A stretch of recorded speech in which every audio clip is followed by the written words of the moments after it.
Racism यानी कि नस्लवाद। हाल में ही अमेरिका में एक घटना हुई थी जब एक युवक किसी मामले पर एक अश्वेत युवक किसी मामले पर पुलिस से हाथापाई पर उसकी मृत्यु हो जाती है। तो इसको लेकर काफ़ी बवाल उठता है पूरे अमेरिका में, पूरे यूएसए में।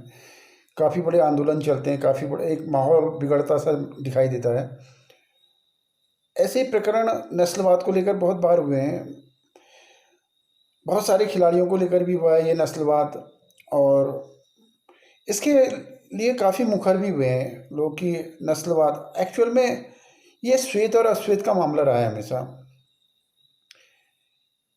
जहाँ एक अश्वेत को इन्फीरियरिटी रही है अपने कलर को लेकर, अपने रंग को लेकर, वहीं श्वेत को एक सुपीरियरिटी, एक अहम और एक श्रेष्ठ होने का आधार मिलता है श्वेत वर्ण होने पर। और उससे ही इतर जो ब्लैक है, अश्वेत होते हैं, वो एक कम होने की, निम्न होने की एक ऐसी उनके मन में धारणा रहती कि हमको ऐसा समझाता था कि हम अश्वेत हैं करके। लेकिन ये मानसिकता क्यों बनी, पहले तो इसके मूल पे जाना पड़ेगा हमें। ये मानसिकता हमारी तब बनी जबकि श्वेतों ने ज़्यादातर उपनिवेश पूरे जगह जगह पर रहे उनके, चाहे अफ्रीका हो या एशियन रीजन के मुल्क हों। तो उनकी एक सुपीरियरिटी टाइप की बन गई, एक श्रेष्ठता टाइप की बन गई कि गौरवर्ण वाले श्रेष्ठ होते हैं, श्वेत श्रेष्ठ होते हैं, अव्वल होते हैं। तो यही एक, अगर यही चीज़ उलट जाती, अगर यही चीज़ अगर कमोवेश यही घटनाक्रम उलट जाता और पूरे उपनिवेश अगर अश्वेतों के होते बहुत जगह, तो शायद ये स्थिति उलट जाती और हम लोगों को अश्वेत होने में फ़ख्र होता या नाज होता, जो कि आज शायद हम एक हीन भावना होती है अश्वेत को लेकर। अश्वेत के अंदर भी स्वयं रहती है ये एक तथ्य होता है, एक फैक्ट होता है कि ये कलर है, इसके आधार पर किसी भी तरह की मानसिकता का होना गलत है, निराधार है, जिसका आधारहीन बातें होती हैं। श्वेत और अश्वेत को लेकर जो हमारी साइकी बन गई, जो हमारा मनोविज्ञान बन गया है, इसका आधार क्या है? इसका आधार यही है कि उन्होंने ज़्यादा वर्चस्व किया, उनका वर्चस्व रहा दुनिया में। और इसी कारण शायद हम उनकी एक श्रेष्ठता या उसको हम ज़्यादा महत्व देते हैं कि वो श्रेष्ठ है इसी आधार पर। लेकिन उसको निम्न मानना, किसी भी दूसरे कलर को या किसी भी रंग को निम्न मानने का ये आधार नहीं हो सकता। अब ये हमारी मानसिकता में इस तरह बस गया कि यहाँ पर किसी भी तरह का विज्ञापन होता है तो वो श्वेत होने को, या आप कैसे ज़्यादा गोरे दिखाई दोगे, गोरेपन के लिए ही आप अक्सर उत्पादों पर देखोगे जो भी विज्ञापन आते हैं वो गोरेपन की बातें करते हैं। क्रीम हो या कोई भी चीज़ें हो जो कि सौंदर्य प्रसाधन की चीज़ें होती हैं, तो ज़्यादातर गोरेपन की बात जिक्र ही होता है कि आप ज़्यादा ब्लैक, एक आदमी को ब्लैक दिखाते हैं उसी पर, फिर उससे गोरा होता देखते हैं तो उसकी फीलिंग एक बेटर होती है जब गोरा होना की प्रक्रिया शुरू होती है, जैसे हफ्ते महीने में इतना गोरा हो जाता, पहले इतना काला था करके। अब यहाँ पर आप खुद ही क्या कहना चाह रहे हो कि अश्वेत को क्या दिखाना चाहते हो? महत्व कलर है, आप उसको निम्न दिखा रहे हैं। एक तरफ तो आप नस्लीय भेदभाव की बातें करते हैं कि ये गलत है, लेकिन आप अनजाने, जाने अनजाने उसको एक तरफ से प्रमोट भी कर रहे हैं, उसी चीज़ को ज़्यादा दिखा रहे हैं, प्रमोट कर रहे हैं। इस मसलन में एक एग्जांपल और दूंगा, जैसे आप भी शादी वगैरह के विज्ञापन देखते होंगे, तो उसमें गौर वर्ण जो विज्ञापन आप पढ़ेंगे तो गौर वर्ण सुंदर, और ज़्यादातर गौर वर्ण को ही जिक्र होता है इसमें कि गोरी सुंदर सुशील कन्या ऐसे करके विज्ञापन दिए जाते हैं, और इस तरह का पुरुष चाहिए उसको।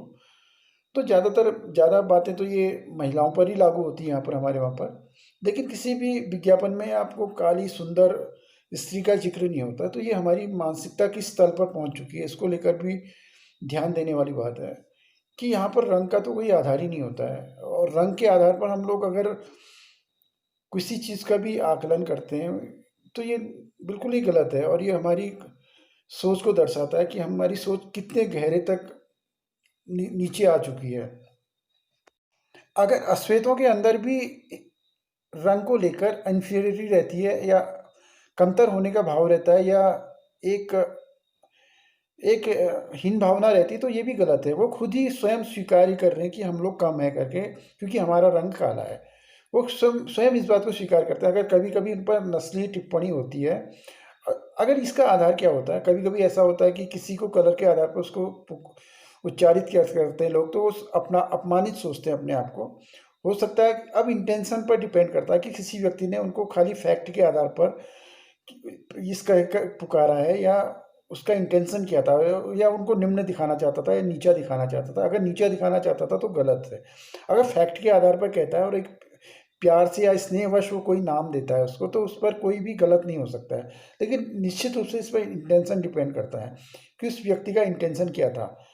लेकिन अब यहाँ पर हमें खुद जो अश्वेत लोग हैं, उन्हें खुद इस मानसिकता से उभरना होगा कि ये जो इन्फीरियरिटी है उनके अंदर, एक हीन भावना का एहसास है, वो निकालना होगा उनको अंदर से। और जो हम लोग इस तरह के जो जो स्वयं हम भारतीय लोग यहाँ पर भी हैं, जो कि अंग्रेज़ लोग हमें अश्वेत कहते हैं एक्चुअल में, तो हम अश्वेत नहीं कहलवाना चाहते हैं। और जो हमारा विज्ञापन या जो तमाम चीज़ें हैं, जिस ढंग से हमारी मानसिकता जो दिखाती है, तो गोरेपन के प्रति हमारा काफ़ी ज़्यादा आकर्षण है, झुकाव है, और इसका कोई आधार नहीं होता है। रंग तो प्रकृति का दिया होता है, और इसमें इस आधार पर हम अगर विभाजित करते हैं, एक को श्रेष्ठ या एक को निम्न मानते हैं, बिल्कुल ही बेबुनियाद और तर्कहीन और बिल्कुल ही अमानवीय कह सकते हैं इसे। अगर हम किसी गोरे को गोरा कहें तो कोई भी अड़चन पैदा नहीं होती, कोई भी विवाद पैदा नहीं होता, कोई भी कॉन्फ्लिक्ट की स्थिति पैदा नहीं होती है, द्वंद्व की स्थिति पैदा नहीं होती है। क्यों? समझने वाली बात है। अगर किसी अश्वेत को हम अश्वेत कहते हैं और कोई भी टिप्पणी करते हैं अश्वेत को लेकर, तो नाराज़गी जाहिर करते हैं, और या एक इन्फीरियरिटी रहती है उनके अंदर, या एक एक विवाद जैसा पैदा हो जाता है। तो ये क्यों करके होता है, ये सोचने वाली बात है। अगर उनको भी अपने अश्वेत होने से लेकर कोई इन्फीरियरिटी ना रहे, तो ये चीज़ें अपने आप ही ख़त्म हो जाएगी, स्वयं ही ख़त्म हो जाएगी। क्योंकि एक जो भावना जो एक श्वेत और अश्वेत के बीच में हमने खड़ी कर दी है, अश्वेत भी अगर उसको स्वीकार कर लें, उसको एक्सेप्ट कर लें, कलर को लेकर कोई भी इन्फीरियरिटी ना रहे उनके अंदर, तो कोई भी मुश्किल नहीं आने वाली है।